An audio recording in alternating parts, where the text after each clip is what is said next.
नमस्कार दोस्तों, मैं सीए कौशल छाजेड़ आप लोगों के बीच स्टार्ट करते हैं आज का हमारा अगला वीडियो नंबर 20। हम लोगों ने जो लास्ट वीडियो देखा था उसमें हम लोगों ने डिस्कस किया था सर्कुलर फ्लो ऑफ इनकम।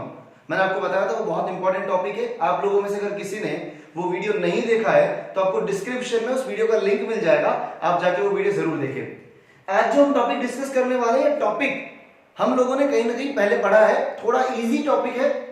देखते हैं कौन सा टॉपिक है। आज हम लोग बात करने वाले हैं इन्वेस्टमेंट से रिलेटेड। देखते हैं सबसे पहला टॉपिक क्या हमारा आज का, इन्वेस्टमेंट एक्सपेंडिचर। सबसे पहला टॉपिक है सर इन्वेस्टमेंट एक्सपेंडिचर। ये हम लोग पहले पढ़ चुके, एक बार मैं आपको याद दिलाता हूं। हम लोगों ने जब फाइनल गुड्स वाला टॉपिक देखा था, फाइनल गुड्स, हम लोगों ने जब फाइनल गुड्स वाला टॉपिक देखा था, हमने कहा कि सर फाइनल गुड्स में अगर यूजर प्रोड्यूसर होगा, कौन होगा? प्रोड्यूसर। फाइनल गुड्स का कंसेप्ट देखा था, हम लोगों ने बोला कि फाइनल गुड्स वो गुड्स होते हैं जो प्रोडक्शन की बाउंड्री लाइन को क्रॉस कर चुके हैं और जिन्हें फाइनल यूजर यूज करने वाला है। हम लोगों ने बोला कि सर फाइनल यूजर कौन हो सकता है? कंज्यूमर भी हो सकता है और प्रोड्यूसर भी हो सकता है। हमने जब वहां प्रोड्यूसर की बात करी, मैंने आपको चीज बताई कि सर प्रोड्यूसर कुछ ऐसे गुड्स यूज करता है जिसको फाइनली वो ही यूज करेगा और वो आगे उन गुड्स को बेचता नहीं है वापस। तो फाइन प्रोड्यूसर ऐसे कौन से गुड्स यूज करता है? हम लोगों ने बोला सर कैपिटल गुड्स, या यूं कहें कि सर हम लोगों ने उन्होंने कहा था फिक्स एसेट्स यूज करता है। वहां पे मैंने आपको एक चीज बोली कि सर प्रोड्यूसर जितने भी कैपिटल गुड्स को यूज करता है, फाइनली उन गुड्स पे होने वाला जितना भी खर्चा है वो आपका कहलाएगा सर इन्वेस्टमेंट एक्सपेंडिचर। वो कौन सा एक्सपेंडिचर होता है आपका? Investment expenditure. ये हम लोगों ने पहले देख रखा है। आज उसी टॉपिक को थोड़ा और एलाबोरेट करके देखते हैं कि सर क्या नई चीज आती है। देखिए क्या बोला इन्वेस्टमेंट एक्सपेंडिचर में, एक्सपेंडिचर ऑफ प्रोड्यूसर और फर्म्स। इन्वेस्टमेंट एक्सपेंडिचर हमेशा किसका होगा? या तो प्रोड्यूसर का होगा या यूं कहें कि फर्म्स का होगा। Which will generate goods, service और प्रॉफिट्स, जिसकी वजह से या तो गुड्स मैन्युफैक्चर हो रहे, ऐसा कोई खर्चा जिसकी वजह से या तो गुड्स बन रहे या कोई ना कोई हम सर्विस दे पा रहे हैं या जिसकी वजह से हमें प्रॉफिट अर्न करने को मिल रहा है। तो वो सब जो एक्सपेंडिचर होता है वो कौन सा एक्सपेंडिचर कहलाता है? Investment expenditure. आप मशीन खरीद रहे हो सर, गुड्स बनेंगे। आपने सर कोई ऑफिस लगाया, बिल्डिंग वगैरह बनाई, सर आप कोई सर्विस रेंडर करना चाहते हो, आप डॉक्टर हो, आपने कोई सर ऑफिस लगाया, तो उसकी वजह से क्या हो रहा है? आपको सर्विस प्रोवाइड कर पा रहे हो। आपने सर कोई बिजनेस सेटअप किया है जिसकी वजह से आप प्रॉफिट अर्न कर पा रहे हो, तो ये जितना भी एक्सपेंडिचर होगा वो कौन सा एक्सपेंडिचर कहलाता है? Investment expenditure.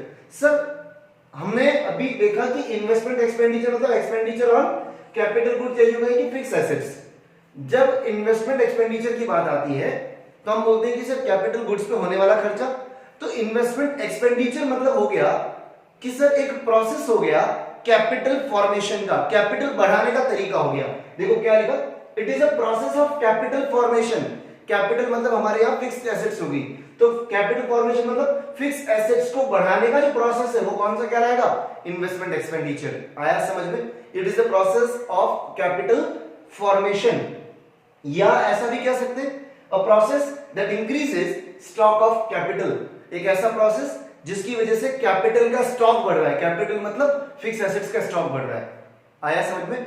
इन्वेस्टमेंट एक्सपेंडिचर कौन करेगा? प्रोड्यूसर या फर्म्स, जिसकी वजह से या तो गुड्स जनरेट होंगे या सर्विस या प्रॉफिट। तो उसके बाद में बोला कि ये प्रोसेस है कैपिटल फॉर्मेशन का, और यूं कह सकते हैं कि एक ऐसा प्रोसेस जिसकी वजह से कैपिटल का स्टॉक बढ़ रहा है। यहां तक क्लियर हो?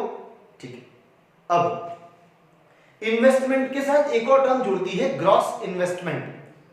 ग्रॉस इन्वेस्टमेंट ये टर्म थोड़ी अलग है पर आपको अच्छे से समझनी पड़ेगी।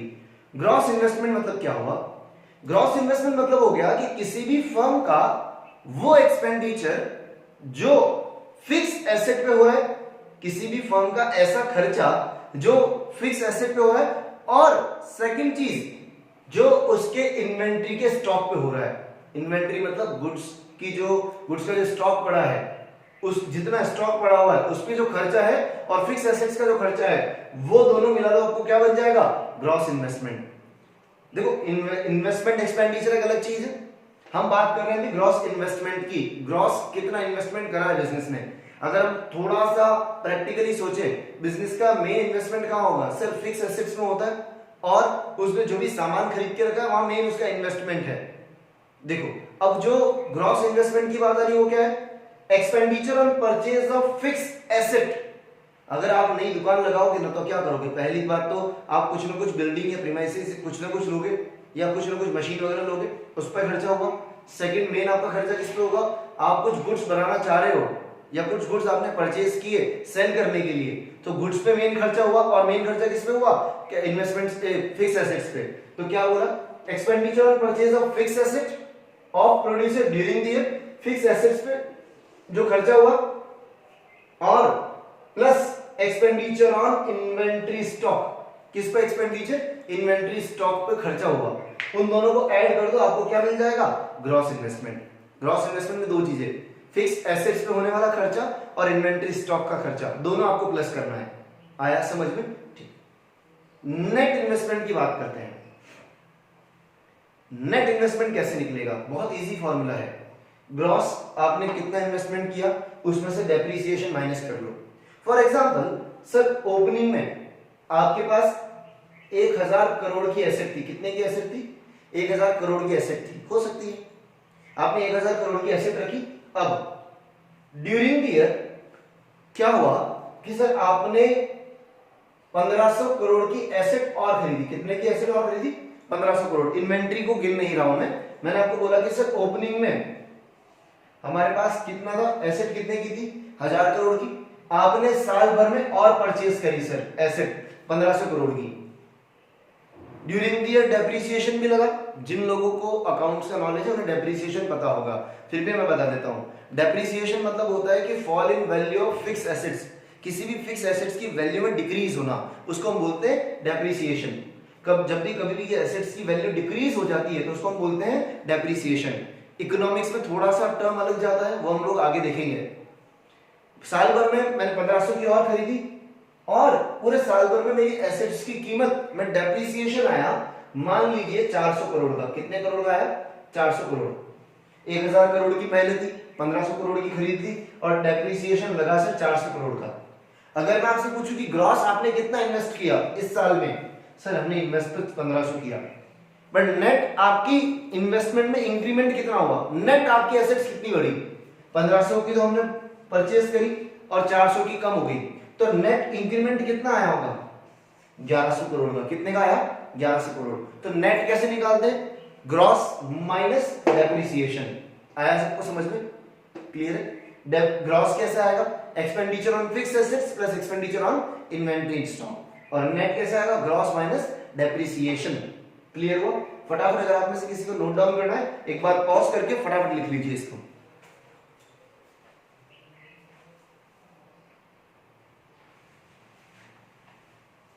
अब हम बात करते हैं कि सर इन्वेंट्री और जो फिक्स एसेट्स है उनको कैसे क्लासिफाई किया हुआ है।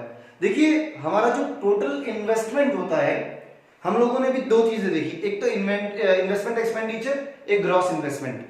जो इन्वेस्टमेंट टर्म है, जो इन्वेस्टमेंट एक्सपेंडिचर की बात नहीं कर रहा हूं मैं, इन्वेस्टमेंट की बात कर रहा हूं। इन्वेस्टमेंट, जब हम लोग इकोनॉमिक्स में इन्वेस्टमेंट देखते हैं तो इन्वेस्टमेंट दो तरह से माना जाता है, एक तो क्या फिक्स इन्वेस्टमेंट और एक होता है इन्वेंटरी इन्वेस्टमेंट। जब हम लोग इन्वेस्टमेंट की बात करेंगे इकोनॉमिक्स में तो इन्वेस्टमेंट का मतलब दो तरह के इन्वेस्टमेंट हो गए, फिक्स इन्वेस्टमेंट और इन्वेंटरी इन्वेस्टमेंट। जब फिक्स इन्वेस्टमेंट की बात करी जा रही है तो फिक्स इन्वेस्टमेंट मतलब क्या हुआ कि सर फिक्स इन्वेस्टमेंट मतलब फिक्स एसेट्स के स्टॉक में जो चेंज आया, किसके स्टॉक में, फिक्स एसेट्स के स्टॉक में। फिक्स एसेट्स मेरी क्लोजिंग में कितनी है और ओपनिंग में कितनी थी। मान लीजिए फिक्स एसेट्स मेरी क्लोजिंग में है सर 1500 और ओपनिंग में थी 400। ये क्लोजिंग में कितनी है 1500 और ओपनिंग में कितनी थी 400। तो मैंने साल भर में फिक्स एसेट्स कितनी खरीदी होगी 1100 की, क्लोजिंग में 1500 है, ओपनिंग में 400 है, तो मैंने साल भर में परचेज कितनी की होगी 1100 की। तो ये जो 1100 है इसको बोलते हैं फिक्स इन्वेस्टमेंट। आया समझ में। देखिए क्या बोला है, change in stock of fix assets, किसके स्टॉक की बात कर रहे हैं, फिक्स एसेट्स की, of producer during the year. Fix assets के स्टॉक में अगर चेंज आ रहा है प्रोड्यूसर के फिक्स स्टॉक में, तो वो जो चेंज आया है उसको हम क्या बोलेंगे, फिक्स इन्वेस्टमेंट। फिक्स एसेट्स का स्टॉक चेंज होता है ना, बढ़ेगा तो वो क्या कहलाएगा, फिक्स इन्वेस्टमेंट। आया समझ में। और फिक्स एसेट्स में क्या क्या, मान लीजिए मशीन परचेज करी, प्लांट्स परचेज किए, तो ये सारी चीजें किस में आती है, फिक्स एसेट्स में। तो फिक्स इन्वेस्टमेंट कैसे फाइंड आउट करेंगे, closing stock minus opening stock, किसका? एसेट्स का। आया समझ में? और ये जो फिक्स इन्वेस्टमेंट है इसको बोला जाता है, एक और चीज बोलते हैं fixed capital formation. Fix assets का जो कैपिटल बढ़ रही है तो उसको क्या बोलेंगे? Fixed capital formation. क्लियर हुआ? नेक्स्ट अब बात करते हैं इन्वेंट्री इन्वेस्टमेंट की। इन्वेंट्री इन्वेस्टमेंट में क्या बोला गया है कि सर अगर इन्वेंट्री का स्टॉक बढ़ रहा है या इन्वेंट्री का स्टॉक चेंज होता है तो क्या कहलाएगा? Inventory investment. इन्वेंट्री का स्टॉक चेंज होना। इन्वेंट्री में क्या क्या आ जाता है? इन्वेंट्री मतलब गुड्स हो गए सर। किसी भी प्रोड्यूसर के पास तीन तरह के गुड्स हो सकते हैं। मान लीजिए आप मैन्युफैक्चरिंग कंसर्न हो तो आपके पास तीन तरह का स्टॉक हो सकता है। एक तो वो सामान जो कंप्लीटली बन के रेडी है, फिनिश गुड्स। एक वो सामान जो आधा ही बना आधा बनना बाकी है। अगर आप किसी डेट पे देखते हो तो आपके पास तीन तरह का स्टॉक हो सकता है। आपने एक तो सामान ऐसा है जो कंप्लीट बन के रेडी स्टॉक पड़ा हुआ है। एक सर हमने स्टार्ट कर दिया बनाना बट अभी चालू है काम, पूरा कंप्लीट नहीं हुआ, सेमी फिनिश्ड बोलते हैं उसको। और एक हो गया कि सर हमारे पास कच्चा सामान पड़ा हुआ है, कच्चा माल पड़ा हुआ है, मतलब अभी तक हम लोगों ने उसको स्टार्ट ही नहीं किया प्रोसेस करना, तो वो कहलाता है रॉ मटेरियल।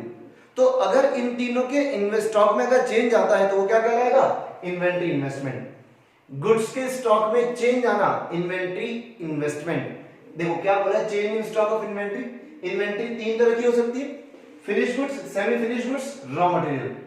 और क्या बोला? इन्वेंट्री इन्वेस्टमेंट कैसे निकालेंगे? सर शुरुआत मान लीजिए मेरे पास ईयर के स्टार्टिंग में 1500 की ओपनिंग इन्वेंट्री थी, 1500 करोड़ की ओपनिंग इन्वेंट्री, 1500 करोड़ का सामान था सर ओपनिंग में। ये तीनों मिला के जो भी बाइफर्केशन हमारे को उससे मतलब नहीं है, इन तीनों को मिला के हमारे पास कितने करोड़ का इन्वेस्टमेंट था? 1500 करोड़ के गुड्स पड़े हुए थे। एंड में मैंने देखा कि मेरे पास गुड्स आ रहे हैं 2400 करोड़ की। कितने के? 2400 करोड़, 2400 करोड़ के गुड्स मेरे पास अब पड़े हुए हैं। ओपनिंग में 1500 के, क्लोजिंग में कितने की थे? 2400 करोड़ के। तो ये जो डिफरेंस बढ़ा, ये जो बढ़ा अमाउंट 900 करोड़, ये 900 करोड़ का जो इंक्रीज हुआ है इसको क्या बोलेंगे? Inventory investment. आया समझ में? इन्वेस्टमेंट दो पार्ट में, फिक्स इन्वेस्टमेंट और इन्वेंट्री इन्वेस्टमेंट। फिक्स इन्वेस्टमेंट में हम लोग बोलते हैं कि फिक्स एसेट्स का स्टॉक अगर चेंज होता है तो वो आएगा फिक्स इन्वेस्टमेंट। इन्वेंट्री इन्वेस्टमेंट में बोलते हैं कि अगर इन्वेंट्री का स्टॉक चेंज हुआ, गुड्स का स्टॉक चेंज हुआ, चाहे फिनिश गुड्स है, रॉ मटेरियल है, सेमी फिनिश गुड्स है, अगर इनका स्टॉक चेंज हो रहा है तो वो इन्वेंट्री इन्वेस्टमेंट में आएगा। क्लियर है आप सभी लोगों को? एक बार आप अगर नोट करना चाहें तो फटाफट इसे नोट कर लीजिए फास्ट।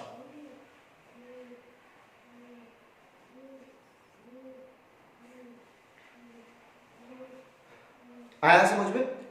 आज के लिए बस इतना ही। अगली वीडियो में हम ये चैप्टर ऑलमोस्ट कंप्लीट कर देंगे।